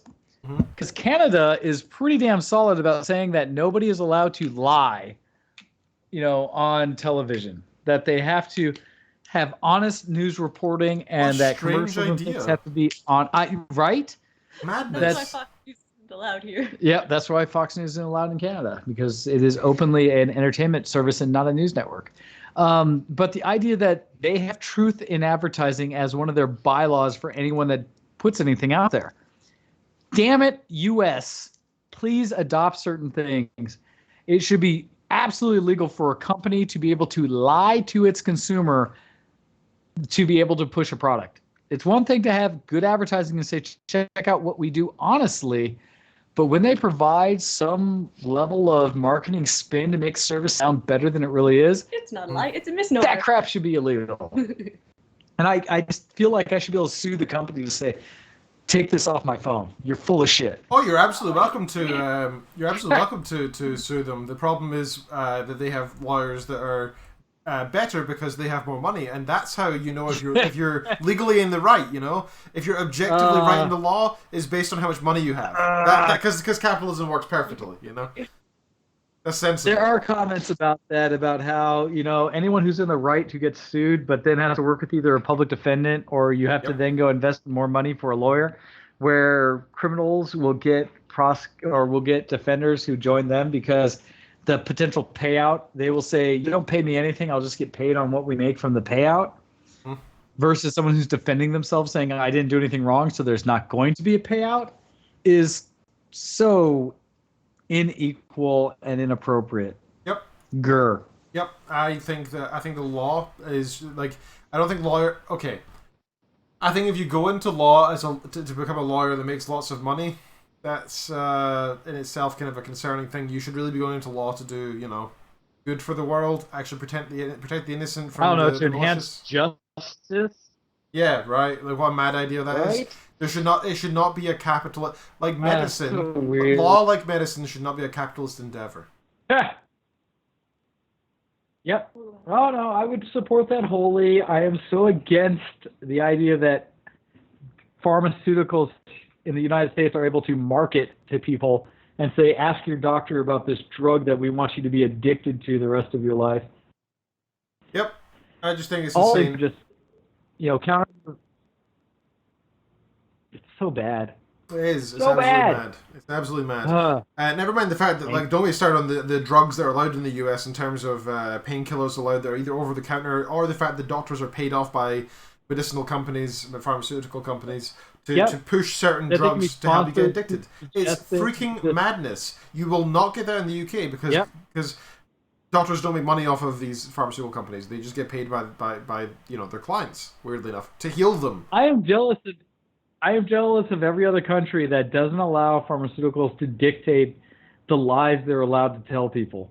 And it's like wrong. Well, and do you know why? Do you know why this is the case? It's because the UK is actually a first world country, unlike the US with this extreme capitalism. I'm not kidding. The way I've seen the US in the past 3 to 4 years has been a decline in not the fact it wasn't great beforehand either, mind you.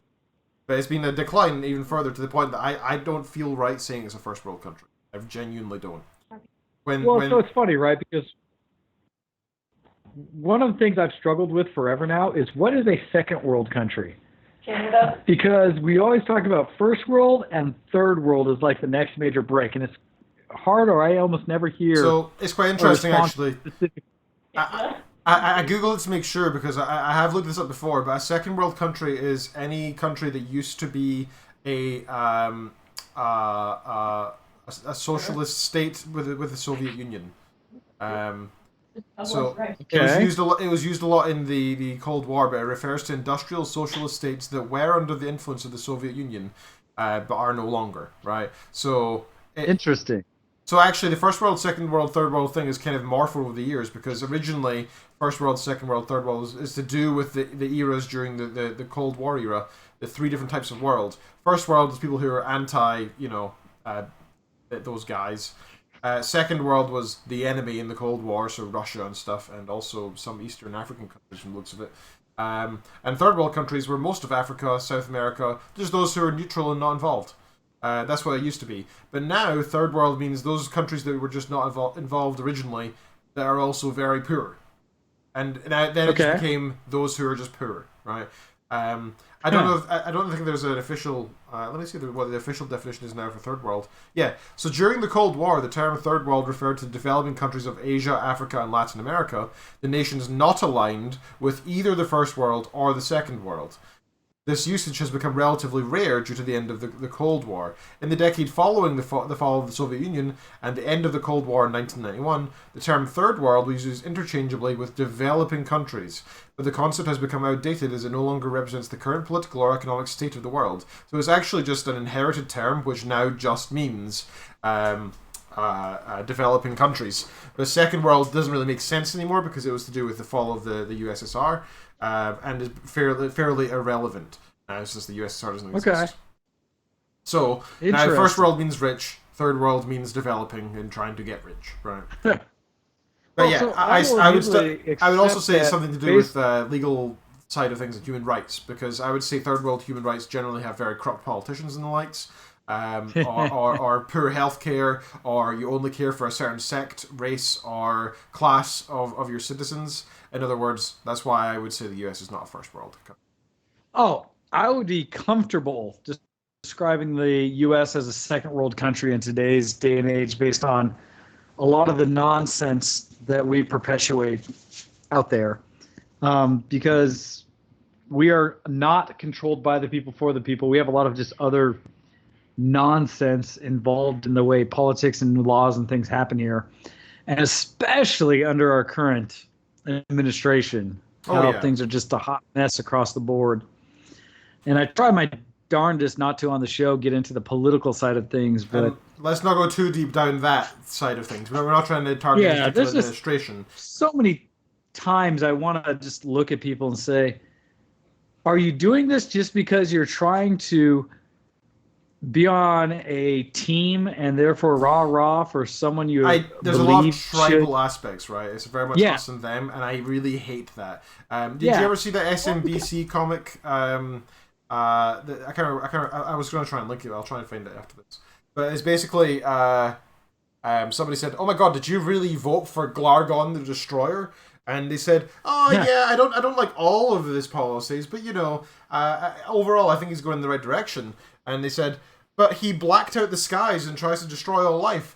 And then the guy says, yeah, I'm not a big fan of that policy, but you should see how it riles up the other side.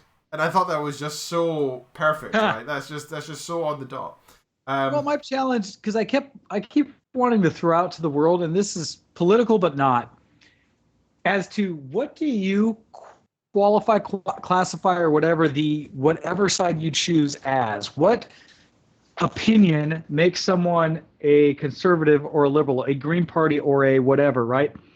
And I say this because I, heaven forbid, feel, maybe I'm incorrect, but feel like I am a centrist in most things and don't really fit into one or the other, that I have opinions that may, in a certain instance, be more conservative or more liberal than other opinions, but I don't think either side defines me as to how I'm supposedly aligned. That for mine, it's very specifically issue-based, and heaven forbid, I feel like you can not have to be on the left or right of an issue, that you can be somewhere towards a middle line issue with a leaning towards one way or another based on specific aspects of it, so like what the policy really be. I attended a fantastic seminar about 6 months ago from the Japanese consul of the UK. So it was the Japanese sent an ambassador to the UK, and it's this guy, right? So he's a well-known political dude who knows his stuff inside out, right? And he was talking about how the fall of globalism, the trek towards a globalism type society across the world has to come with an extreme retort from nationalism before we get there, and that's what we're currently going through. And he described all these kind of. Actually, I was about to go down a big rabbit hole there. I just noticed the time. We've got 5 minutes left.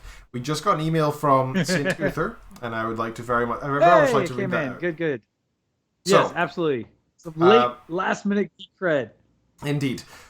He says, "Hey there, good sirs of Internet Xness." I like that, Xness. Agrius SW here. What does the SW stand for? We ever found that out? I always thought it was Stormwind? Agrius Stormwind?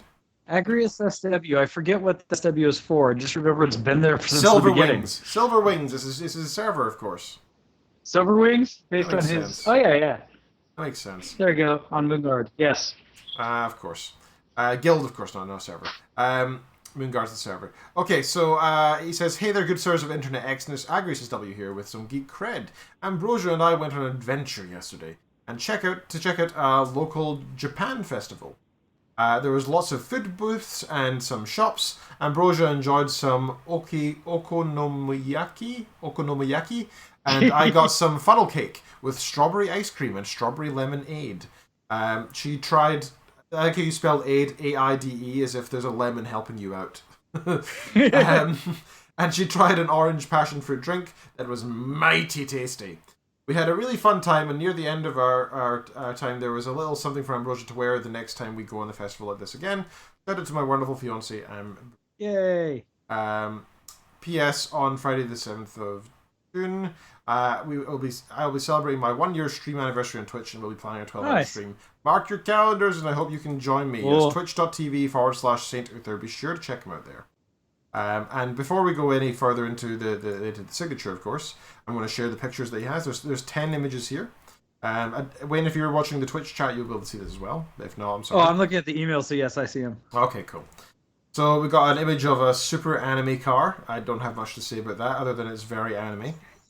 It's an idle car kind of thing, yeah. Oh my god, that's a butt on the screen. There's some more anime weeb stuff. It's kind of cute. It's the one of them. Stuff from Gurren Lagann. Yes. Thank you. Yoko. The fourth, also Yoko. Oh my god, the Gurren fourth Lagann. one is also kind of naked. Oh god. And That's Yoko. Okay. I like the Pikachu at the bottom right. That's my favorite part. Then there's Luca Race Fever, and there's an anime girl. I'm not sure which anime that's from. Yeah, I'm not sure which one girl she's with from. pink, I forget. It's a girl with pink hair. Surely that's not very, very rare. There must be only a couple of animes with that, right? 'Cause that's a rare hair color, right? Then there's another cute thing with a who? Chibi's saying Hamaru peeking up from the windowsill. Okay, thank you people The for other helping one- me. Like Vocaloid, and that I think is from Toho. So this one that the black car is saying Toho. That Okay. Chibi's saying. The Remilius Scarlet. Okay, yep, I got it. The next one is more of the Yoko car. Some more of the Okay. images from Yoko throughout it. They're very booby, aren't they? There's a lot of boob. Yeah, boob Yoko. stuff. Yoko is. Okay. Gurren Lagann is famously booby. Okay, I like the Pikachu still. Then there's a Kimono. lovely picture. Is it kimono? Yes, that's the word I'm looking for. A lovely kimono. The Agrius SW is lovely. Ambrosia Hartnett is wearing. Yep. Couple shots of And- the. Oh, there's a bow tie in the back too. Or not bow tie, but. No, not a bow tie. That is a Sorry, I'm culturally ignorant. an obi. That's an obi. Cool. Thank you very much for sharing that, sir. That was nice. That was very enjoyable. All right. It is fun to hear you try to talk about Japanese culture without it, with your level of understanding of it. I wouldn't call that Japanese is. culture. I'd call it anime. I don't think most Japanese people would be happy Oh, with saying all Everyone that's in just Japanese. Japan would absolutely have understood everything you know. I imagine That if you is ask most of the absolute older Japanese generation, they'll be like, "What's going on?" No, they fully understand, dude. You don't understand. Japanese is part of their everyday. I'm sure it is. I'm sure they see it all over the place. They're used to it, but I don't think they all necessarily follow anime. I don't think that's every single Japanese person. Dude, anime in Japan is the primary way obviously they do entertainment. Yeah, I get They that, have but... better footage for anime than they do live action. All right. That's why anime is so prolific. With that, we are now reaching the end of the show. And so... It is time for us to be done. Yes. Do you have any final things you want to give a shout out to? Anything you want to point everybody towards to? Oh, final things. Just a general reminder to everybody that next week's show hopefully will come off as normal. Although if I'm running this from the laptop, I'll be downtown Denver at Denver Pop Culture Con. Others have listed it as DipsyCon since the word letters make it out for that since it's no longer Comic-Con due to the potential of being sued. But hopefully we'll have a good show for that. A final, for me, congratulations to La Campette, who is now as close to an adult as she can be as she has graduated high school. Hey. And big thanks to both Chibi and the original copy for helping me host out and be here in Canada so that I can enjoy another Anime North, as has always been a good time. Absolutely. All right. The one thing I want to give a shout out to as well is I have another challenge coming up on Guru Shots, right? So any photographers, budding photographers, amateur photographers, professional photographers, any kind of people who has a camera is there. The link is in the chat. It's gurushots.com/challenge/graffiti3. That should be enough to get you in there. So overall, I've had about 20. I went up last time. So I think I'm 32.5 million votes across all the 5 competitions I've hosted now. Wow. Which is a good number. Awesome. And I'm always happy to add a couple more on top. And it's nice to know when friends take part in these competitions because it doesn't feel real when there's these tens of thousands of people taking part that I don't know. It feels more real when there's somebody I actually know. So if you do take part, let me know. And, I'm feeling called out, Ken. No, I'm not aiming at you, sir. Not at all. So go check that out. So I'll read the description very quickly. It's Graffiti in Color Challenge. In this challenge, you must show images of graffiti. Please make use of this opportunity to go out and take fresh, new photos. Explore your town, city, and find the beauty of the streets. Color only. So that's the only requirement, just some photos of graffiti, which is a fairly easy thing to take photos of, I find. It's not the most craziest thing out there, because the artwork's already there. You just need to find the right lighting and frame it correctly. So you're really portraying somebody else's work, but you're showing it in your time frame with your editing, and that's what makes it... Okay, with that, you have listened to ShowX Live on VTWRussians.com. Be sure to check us out everywhere. You can find us on Facebook by searching for ShowX there. You can send us emails by sending in showx@VTWRussians.com. You can follow us on Twitter, twitter.com/VTWShowX, twitter.com/DocDead for Mr. Wayne here, and twitter.com/GoHex for myself. Also, check out my website if you're interested in any of the things I'm up to, music I listen to, or anything like that. I've got a nice little overview of everything I care about on kenreed.co.uk.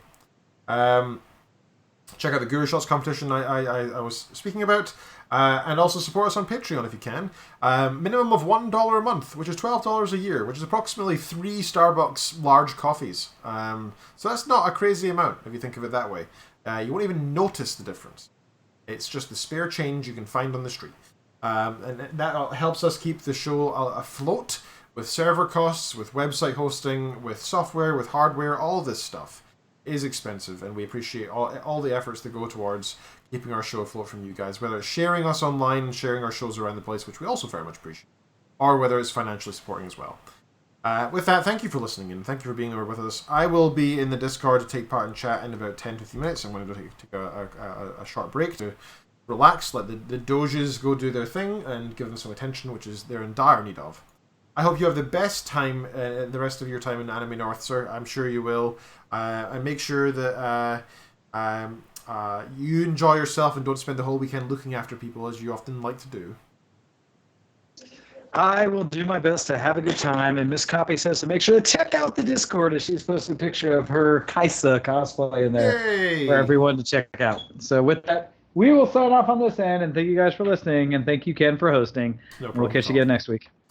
Bye-bye, everybody. I'm not going to do the output because I can't find them.